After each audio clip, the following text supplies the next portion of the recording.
What's up guys and welcome back to some Kingdom Hearts. Yes, as usual, this video will have spoilers. If you don't want to watch the video, just click away. Alright, like I had mentioned in my previous video, a secret episode was supposed to get released on August 29th. It did get released, and it got translated to English pretty quick. That's pretty cool. Now the servers of Kingdom Hearts Key are shutting down on September 1st, and the story has come to an end. Or so we thought. A secret episode was just released, and it seems like the story is not over. And guess what? This secret episode makes everything even more complicated, as if it wasn't complicated enough already. But honestly, I was expecting something else. I was expecting something that would lead us to the events of Kingdom Hearts 3, or something about the Keyblade. The Keyblade was never mentioned. Maybe it'll get mentioned in Kingdom Hearts Unchained Key. Kingdom Hearts Key is currently considered Season 1, and Kingdom Hearts Unchained Key is considered Season 2, so more will be revealed by playing Unchained Key. Okay, now why does this secret episode make the story a lot more complicated? Well, here's the thing guys. What the player experienced in the final episode is actually a dream, according to Karathy. The Keyblade War we saw in the final episode didn't happen, it was simply a dream. But in real life, in the real world, it did happen. But what we saw in the final episode was a dream. Ever since the player found out about the Dandelions and Scald wanting to join them, the player kept having these weird dreams from time to time. Someone actually knew that the player and Karathy were stuck inside this dream. I don't know if you guys remember, in the final episode, the player met Dark Karathy,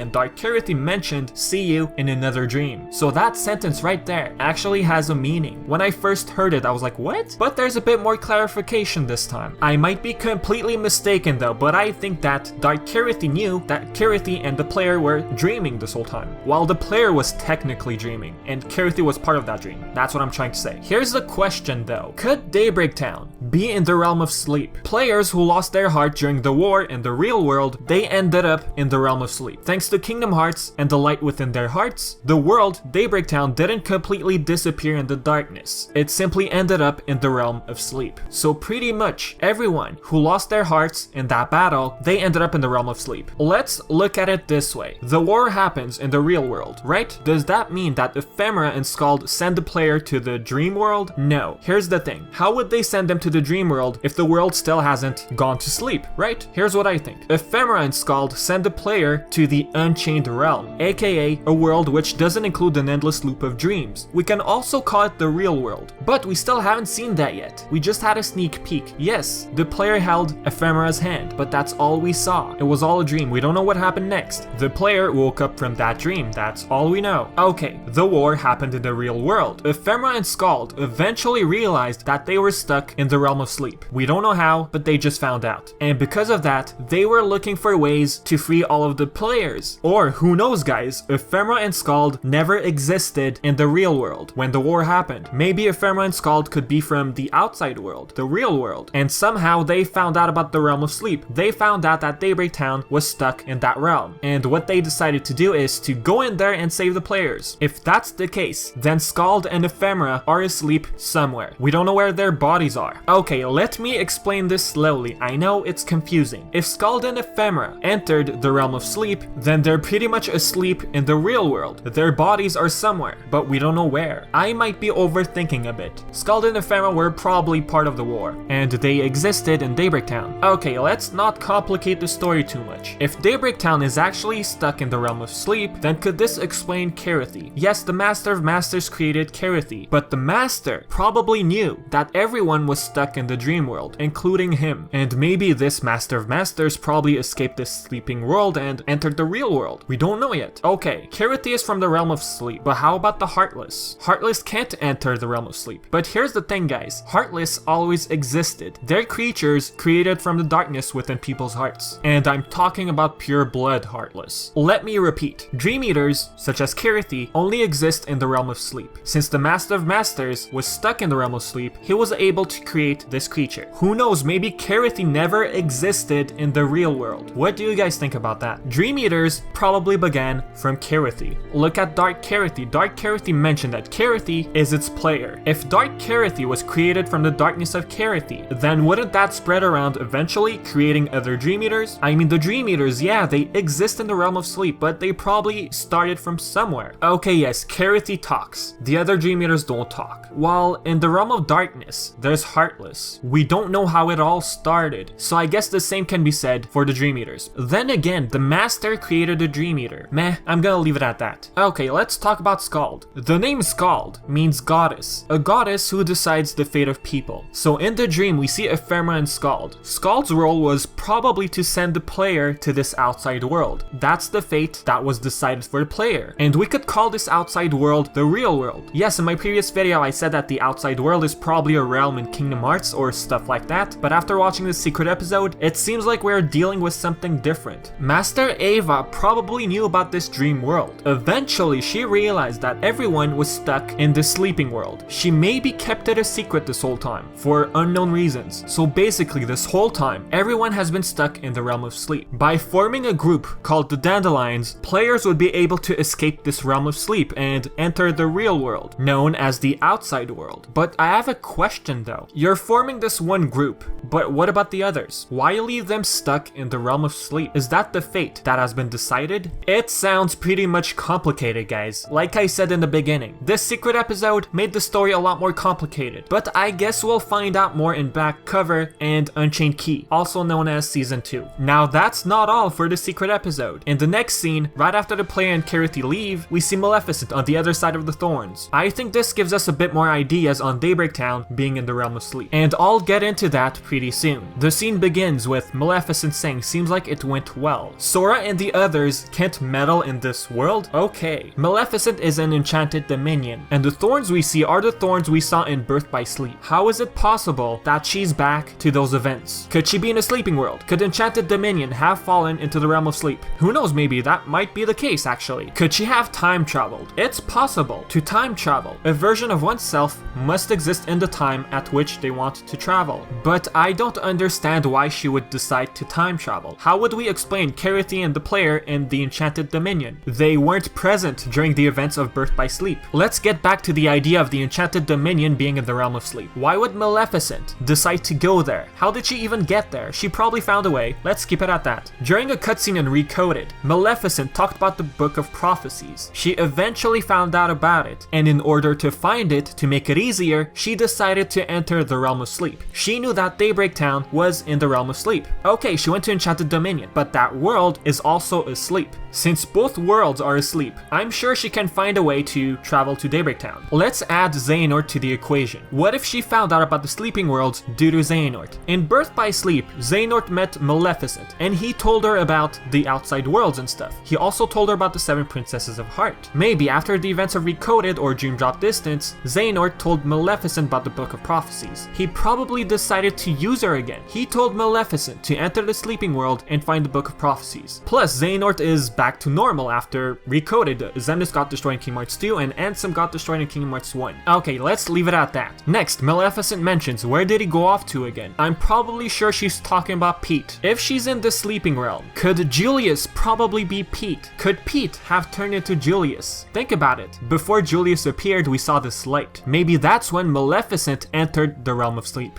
And for some unknown reason, Pete turned into Julius. And I saw a lot of people talking about this on the forums. So I don't know what you guys think about this idea. Okay, now, if Maleficent didn't enter the realm of sleep, then how is she in Enchanted Dominion? Could she have found the real Book of Prophecies? Perhaps. And maybe she found a way to conjure the Enchanted Dominion. If Maleficent entered the Book of Prophecies, that means there should be 2 Maleficents. I mean, the Book of Prophecies conjures events that happen in future. Notice the thorns. That's what she did in Birth by Sleep. Aqua put a stop to Maleficent. Are we going to see Aqua in Unchained Key? Or perhaps Terra or Ven? I mean, look at the thorns. This takes place during Birth by Sleep.